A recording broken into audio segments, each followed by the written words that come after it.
ನಮಸ್ಕಾರ. ಸೊ ಈಗಾಗಲೇ ತಾವು ಹೇಳ್ದಂಗೆ RBI DCC ಬ್ಯಾಂಕಿಗೆ 2 ಲಕ್ಷ ರೂಪಾಯಿ ದಂಡ ಹಾಕಿದೆ. ಅದು ಭಾಳ ಸುದ್ದಿ ಚರ್ಚೆ ದಿನನಿತ್ಯ. ಆದರೆ ಯೂಟ್ಯೂಬರು ಅವರು ಎಲ್ಲರೂ ಏನಾರು ಕಮೆಂಟ್ ಮಾಡೋದು ಬ್ಯಾಂಕಿಗೆ ದಂಡ ಹಾಕಿದೆ. ಆದರೆ ನಂದೊಂದು ಬೆಳಗಾವಿ ಜಿಲ್ಲೆ ಜನತೆಗೆ ಒಂದು ವಿನಂತಿ, ಯಾವುದೋ ಒಂದು ವಿಚಾರ ಬಂದಾಗ ಏನಿದೆ ಅದರ ಅಳೆದು ತೂಕ ಮಾಡಿ ಆಮೇಲೆ ರಿಯಾಕ್ಟ್ ಮಾಡಿದ್ರೆ ಒಳ್ಳೇದಂತ. ಯಾಕಂದ್ರೆ ಇದು ದಂಡ ಏನು ವಿಧಿಸಿದಾರಲ್ಲ ರೀ, ಇದು ಅಣ್ಣಾಸಾಬ್ ಜೊಲ್ಲೆ ಆಯಿತು ಅಥವಾ ಅಪ್ಪಾಸಾಬ್ ಕುಲಗೋಡೆ ಅಧ್ಯಕ್ಷರಾದಾಗಿನ ದಂಡಲ್ಲಿದು 19ನೇ ಇಸ್ವಿಯಲ್ಲಿ ಸನ್ಮಾನ್ಯ ಅವತ್ತಿನ ಅಧ್ಯಕ್ಷರ ಅಂದರೆ ಬ್ಯಾಂಕ್ ಉಳಿಸಿನ ತೇಳಿ ಭಾಳ ದೊಡ್ಡದಾಗಿ ಹೇಳ್ತಾರೆ, ಸನ್ಮಾನ್ಯ ರಮೇಶ್ ಕತ್ತಿ ಅವರ ಅಧ್ಯಕ್ಷರು 2019ರಲ್ಲಿ.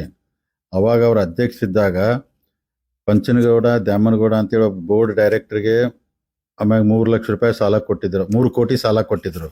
ಅದಾದ ಕೃಷ್ಣ ಅನಗೋಳ್ಕರ್ ಅನ್ನೋ ಒಬ್ಬ ಬೋರ್ಡ್ ಡೈರೆಕ್ಟರ್ಗೆ 60 ಲಕ್ಷ ರೂಪಾಯಿ ವೆಹಿಕಲ್ ತೊಗೊಳಗೆ ಸಾಲ ಕೊಟ್ಟಿದ್ರು.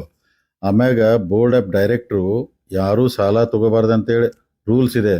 ಆದರೂ ಹಿಂದಿನ ಅಧ್ಯಕ್ಷ ರಮೇಶ್ ಕತ್ತಿ ಅವರು ಅವರಿಬ್ಬರಿಗೂ ಬೋರ್ಡ್ ಆಫ್ ಡೈರೆಕ್ಟರ್ ಒಬ್ಬರಿಗೆ 3 ಕೋಟಿ ಒಬ್ಬರಿಗೆ 60 ಲಕ್ಷ ಸಾಲ ಕೊಟ್ಟದಕ್ಕೆ ನಮಗೂ ಅಂದ್ರೆ 1 ಲಕ್ಷ ರೂಪಾಯಿ ದಂಡ RBI ಹಾಕಿದೆ. ಅಂದರೆ 2019ರಲ್ಲಿ ರಮೇಶ್ ಕತ್ತಿ ಅವ್ರು ಮಾಡಿದಕ್ಕೂ ಇವತ್ತು ನಮಗೆ ದಂಡ ಬಿತ್ತು. ಇದು ಒಂದು.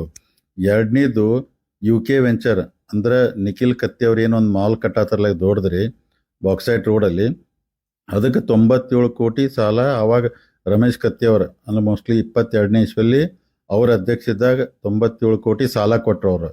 ಅವಾಗ ಸಾಲ ಕೊಟ್ಟಾಗ ಅವ್ರು ಹೇಳ್ತಾರೆ, ಯಾಕಂದ್ರೆ ಕಮರ್ಷಿಯಲ್ಲು ಇಷ್ಟಿರಬೇಕು, ರೆಸಿಡೆನ್ಷಿಯಲ್ ಇಷ್ಟಿರ್ಬೇಕಂತ ರೂಲ್ಸ್ ಇದೆ.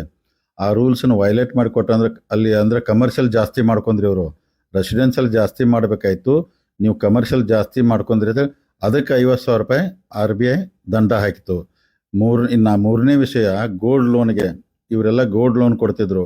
ಗೋಲ್ಡ್ ಲೋನ್ ಕೊಟ್ಟಾಗ ಒಂದ್ಸಲ ಗೋಲ್ಡ್ ಲೋನ್ 2 ಲಕ್ಷ ರೂಪಾಯಿ ಕೊಟ್ಟಿದ್ರೆ ಅದನ್ನು ಹಂತ ಹಂತವಾಗಿ ನೀವು ಕಂತು ವೈಸ್ ವಸೂಲಿ ಮಾಡ್ಬೇಕಾದ್ರೆ ರೂಲ್ಸ್ ಇದೆ. ಇವರು ಈ ವರ್ಷ ಕೊಡ್ತಿದ್ರು, ಮುಂದಿನ ವರ್ಷ ಡೈರೆಕ್ಟ್ 2 ಲಕ್ಷ ವಸೂಲಿ ಮಾಡ್ತೀವಿ. ವಸೂಲಿ ಆಗಿದೆ ಇಲ್ಲ ಅಂತಲ್ಲ, ವಸೂಲಿ ಹಂಗೆ ಮಾಡಿಬಿಟ್ಟು ತೊಗೊಂಡಕ್ಕೆ ಅವಾಗ ನೀವು ಹಂತ ಹಂತವಾಗಿ ಅಂದ್ರೆ ಕಂತನ್ನು ನೀವು ತುಂಬ್ಕೋಬೇಕಾಯ್ತು. ಡೈರೆಕ್ಟ್ 1 ವರ್ಷಕ್ಕೆ ತುಂಬ್ಕೋ ಅದಕ್ಕೆ 50,000 ರೂಪಾಯಿ ದಂಡ ಆಯಿತು.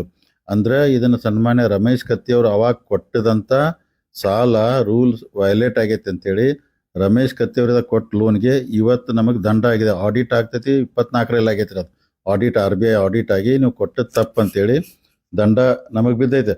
ಅದಕ್ಕೆ ದಯಮಾಡಿ ಈ ಜನತೆಗೆ ನಾನು ವಿನಂತಿ ಮಾಡ್ಕೋತೀನಿ, ಯಾವುದೇ ವಿಷಯ ಬಂದ್ರೆ ಏನು ಅಣ್ಣಾಸಾಬ್ ಜೊಲ್ಲೆ ಅವರು ಅಪ್ಪಾಸಾಬ್ ಕುಲಗೋಡೆ ಬ್ಯಾಂಕ್ ಅಧ್ಯಕ್ಷರಾಗಿ ದಂಡ ಬಿತ್ತತ್ತಲ್ಲ, ನಾವು ಇವ್ರು ಯಾರೂ ತಪ್ಪು ಮಾಡಿಲ್ಲ, ಭಾಳ ಕ್ಲೀನಾಗಿ ಬ್ಯಾಂಕ್ ನಡೆಸತ್ತಾರು. ಹಿಂದೆ ಅವರ 3 ವಿಷಯದಾಗ ರಮೇಶ್ ಕತ್ತಿ ಅವ್ರು ತಪ್ಪು ಮಾಡಿದಕ್ಕೆ RBI ದಂಡ ಬಿದ್ದಿದೆ. ಇವತ್ತು ನಾವು ಅಣ್ಣಾಸಾಬ್ ಜೊಲ್ಲೆ ಅವ್ರೇನು ಬ್ಯಾಂಕ್ ನಡೆಸತ್ತು, ಈಗ ಯಾವ ದಂಡ ಬಿದ್ದಿಲ್ಲ. ಅದಕ್ಕೆ ದಯಮಾಡಿ ಇದನ್ನು ಜನತೆ ಅರ್ಥ ಮಾಡ್ಕೋಬೇಕಂತೇಳಿ ತಮ್ಮ ಮುಖಾಂತರ ವಿನಂತಿ ಮಾಡ್ಕೋತೀನಿ.